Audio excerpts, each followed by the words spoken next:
Je me nomme Karim Ouedraogo, étudiant en troisième année de technologie minérale au Cégep de la Témiscamingue.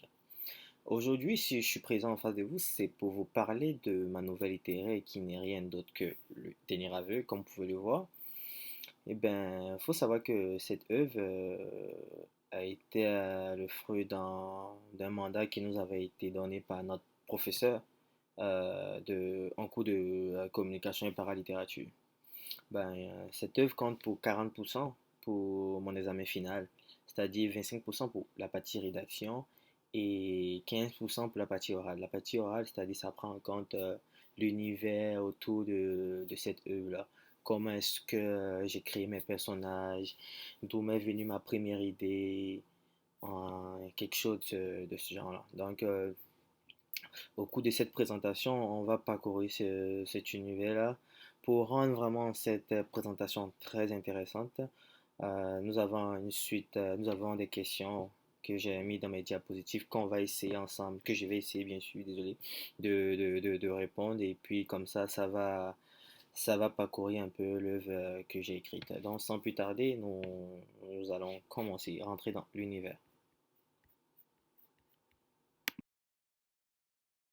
D'abord, c'est quoi une nouvelle littéraire? Une nouvelle littéraire, c'est un genre narratif dans lequel le narrateur que je suis raconte l'histoire de ses personnages. Donc, on va parler de la mienne. Il faut savoir que le titre de mon œuvre s'appelle Le dernier aveu, chose qui nous avait été pratiquement imposée, c'est-à-dire pendant le cours, pendant la session, on a eu à lire une œuvre qui était La dernière bombe, et de ce fait, il a fallu adapter notre rédaction avec cette œuvre-là. Donc, de ce fait, le professeur a demandé comme quoi il fallait que mettre la dernière dans la rédaction de notre œuvre. Du coup, j'ai opté pour le dernier aveu.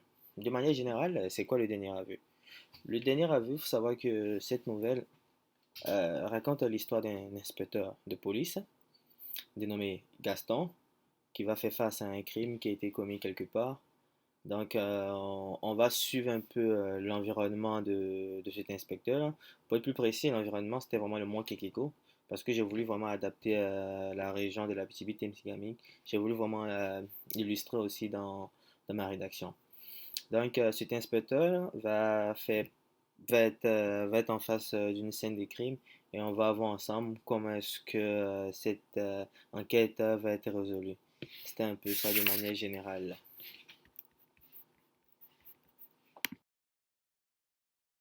Donc, comment m'est venue l'idée maîtresse, l'idée de départ?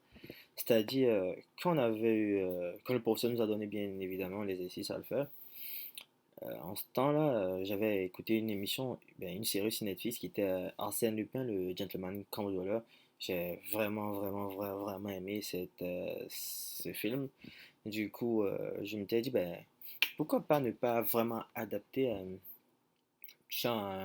le personnage intelligent, vraiment manipulateur. Il y a vraiment un mystère autour. Pourquoi ne pas l'adapter à mon personnage principal? Donc c'est comme ça, j'avais eu l'idée. Donc comment adapter le personnage d'Arsène Lupin dans mon œuvre, genre l'attribuer bien sûr à à mon personnage principal qui n'est rien d'autre que l'inspecteur Gaston. Donc, c'est de là que m'est venue d'abord l'idée de ma rédaction. Vraiment l'apparenter avec Arsène Lupin, le gentleman cambrioleur. Comment est-ce que j'ai fait évoluer mes idées? À la base, c'était d'adapter le gentleman cambrioleur à mon personnage, mais je me suis confronté à certaines difficultés au niveau de la rédaction au départ, c'est-à-dire comment est-ce que mon inspecteur, il allait être à la fois gentleman, c'est-à-dire quelqu'un qui a du style, tout et tout, ça devenait un petit peu difficile pour moi. Donc, j'ai écarté cette piste-là, même si faut savoir que j'ai vraiment adapté un petit peu, genre quelques petits passages de l'œuvre, du film dans mon œuvre. Donc, après, Dès que j'ai eu l'idée du personnage, de son caractère, là, j'ai commencé maintenant à penser à mon environnement, ouais, à l'environnement de manière générale. À la base, dans presque toutes les nouvelles littéraires que j'ai lues, j'avais vraiment un petit pincement pour les scènes de crime. Je suis pas un fan des scènes de crime vraiment atroces. Du coup, j'ai vraiment voulu aller avec tact. Pas, j'ai pas opté pour une scène de crime atroce où l'inspecteur arrive avec une tête décapitée, des affaires de même. Donc, je suis vraiment allé avec vraiment quelque chose de simple, tranquille. Et puis, j'ai essayé vraiment de mettre ma région, l'Abitibi-Témiscamingue, plus en avant dans cette œuvre. Donc, vous verrez dans l'œuvre, par exemple, le mont Kekeko, vous verrez, par exemple, la ville d'Amos, que je parle bien sûr, ainsi de suite. À l'intégration des caractéristiques de la nouvelle littéraire. À la base, il faut savoir que c'est un récit. Euh, le dernier aveu, c'est un récit, c'est vraiment bref, c'est pas long. Et puis, dans l'œuvre, il y a un mystère derrière jusqu'à la fin. La fin, c'est vraiment une surprise. On s'attend vraiment pas à ça. C'est chose qui est vraiment surprenante. Puis j'avais vraiment pour optique de captiver le lecteur, c'est-à-dire qu'il fasse partie aussi de la scène du crime, autant pour moi, sans lui donner de petits indices pour savoir un peu comment est-ce qu'allait être la suite, ainsi de suite. Il s'attendait peut-être à un revirement, des affaires comme ça. Du coup, j'ai vraiment essayé d'adapter le dernier aveu à mon je voulais vraiment adapter le dernier aveu avec les caractéristiques d'une nouvelle littéraire. Donc, en haute, il y a vraiment une situation initiale, un élément déclencheur qui est le crime qui a été commis au Mont Kekiko, où l'inspecteur et son acolyte sont rendus pour enquêter jusqu'à avoir le criminel, celui qui était l'acteur de ces crimes-là, et puis aussi les péripéties, c'est ça, bien sûr, comme je viens de dire, et puis la situation finale. Ce à quoi on s'attend pas vraiment, c'est ce qui se passe à la fin de l'œuvre. Donc, c'est un peu ça. Donc, je vous exhorte aussi à le lire, là, c'est vraiment très, très intéressant. Et, pour l'intégration des caractéristiques du récit policier, il faut savoir d'abord que ce qui est important, c'est d'abord la présence d'un enquêteur, la présence d'une scène de crime, et aussi où il y a un dénouement, ou aussi on voit, comment on appelle ça, les péripéties qui sont dues à l'enquête, ainsi de suite. Donc, ces éléments principaux ont été vraiment adaptés au dernier aveu. Donc, l'inspecteur Arnold et l'inspecteur Gaston, bien sûr, une fois après avoir découvert le corps inanimé de la jeune fille en question, c'est une fille qui a été, qui a fait l'objet de victime pour mon œuvre.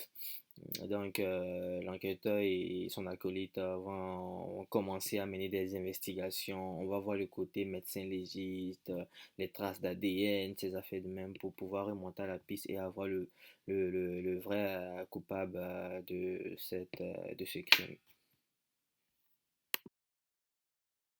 Du parallélisme, c'est-à-dire comment est-ce que j'ai pu adapter le récit de la dernière bombe à mon œuvre. J'ai procédé comme suit. Euh, dans la dernière bombe, dans le fond, c'était ben, le criminel, si on peut appeler comme ça, c'était vraiment une proche de la victime qui était aussi, euh, qui était aussi un agent des forces de l'ordre, qui était aussi un policier, donc on s'attend vraiment pas à ça. Qui à la base, le personnage semble gentil, vraiment, vraiment serviable. On s'attend vraiment pas à ce que ça soit vraiment lui ou du moins qu'il fasse partie vraiment des criminels. Donc, pour venir à mon à mon œuvre, le dernier aveu, c'est un peu comme ça. On va se rendre compte qu'à la fin, dans le fond, l'inspecteur Arnold, c'est-à-dire le acolyte de l'inspecteur Gaston, on va se rendre compte qu'il n'est pas ce qu'il prétend être. Donc, d'où vraiment mon titre, le dernier aveu. parce que c'est vraiment, vraiment à la fin, là, on a vraiment cette surprise où vraiment l'inspecteur Arnold, c'est vraiment quelqu'un qui cache un mystère, qui a vraiment un vécu qui est vraiment assez difficile. Donc, c'est un peu ça. Sans spoiler l'œuvre dans son entièreté, c'est vraiment c'est cette image-là de la dernière bombe que j'ai voulu adapter à mon, à mon œuvre, bien sûr. Donc, à la base, l'inspecteur des polices qu'on trouve qui doit être du côté de la justice et qui doit être du côté du bien, qui est dans le fond un bandit. Donc, c'est un peu ça. Donc, j'ai plus opté pour ce côté-là que j'ai illustré à mon œuvre, Le Dernier Aveu. Des personnages, faut dire, j'ai vraiment opté pour les personnes de mon entourage, c'est-à-dire pour le nom. C'était vraiment des personnes que je connais, ben, mes amis de la technique. Et ben, pour le caractère, j'ai vraiment adapté ça de manière générale, comme dans les séries où il y a vraiment un analyste, genre un médecin légiste, où on a besoin de faire des vérifications des tests d'ADN, ainsi de suite. Et puis aussi, j'ai opté pour mon idée principale de vraiment mettre un petit peu en avant le côté d'Arsène Lupin, genre côté serviable, où vraiment tout le monde le respecte, ainsi de suite. Donc, c'est un peu ça. Donc, pour la création de mes personnages. D'autant plus que j'ai pas opté pour une trop grosse panoplie de personnages. Vraiment, les personnages sont au nombre de 5 dans l'œuvre où il y a l'inspecteur Gaston qui est le personnage principal avec son acolyte, l'inspecteur Arnold, et puis il va faire suite aussi au criminel, ainsi de suite à la victime, au médecin légiste, ainsi de suite. Donc, c'est un peu ça. Ben, comme difficulté, faut le dire, c'était plus au niveau de la rédaction, comment agencer les mots, comment développer l'imagination, trouver une idée, après encore la rechanger pour une autre, c'était un petit peu le côté qui a été un peu difficile pour moi là. Donc j'en ai écrit, il a fallu que j'en refasse, ainsi de suite, changer le titre, ainsi de suite, parce que ça correspondait pas, parce que je trouvais que ça correspondait pas trop au titre que j'avais donné, donc c'était un peu plus une difficulté qui a trait vraiment à la rédaction. Donc ça a été un peu ça. Pour ce qui concerne la stratégie que j'ai mis en place, euh, j'ai commencé d'abord à parler à mon entourage que j'allais commencer à faire une rédaction, tout et tout. Du coup, j'en ai débattu un peu avec quelques amis pour leur faire part de mon idée, ainsi de suite, pour voir comment est-ce qu'ils verraient la chose. Donc, c'est un peu ça. Donc, je suis vraiment allé progressivement, je voulais t'excuser, étape par étape. C'est-à-dire d'abord pour trouver mon personnage, j'avais déjà mon idée. Maintenant, pour trouver l'environnement aussi, c'était ça. Et puis le dénouement, pour avoir vraiment l'effet de surprise, vraiment pour captiver tout et tout, là. Donc, il m'a fallu en autre demander un peu à quelques amis comment est-ce qu'ils verraient ça, comment est-ce que quelqu'un peut être un criminel, mais sans toutefois cacher tout et tout, là. Donc, c'était un peu ça. Il faut aussi avouer que les œuvres que nous avons lues pendant le cours m'ont aussi aidé pour trouver quelques idées.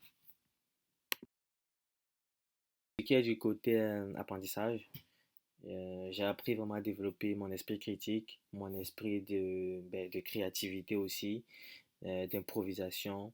À la base, j'avais jamais écrit d'œuvre. Puis, j'étais pas quelqu'un qui aimait beaucoup lire. Mais avec ce coup, je me suis découvert de nouveaux talents. Donc, je compte vraiment plus approfondir la chose et puis rédiger de nouvelles œuvres vraiment policières parce que c'est vraiment bref, là, c'est pas long.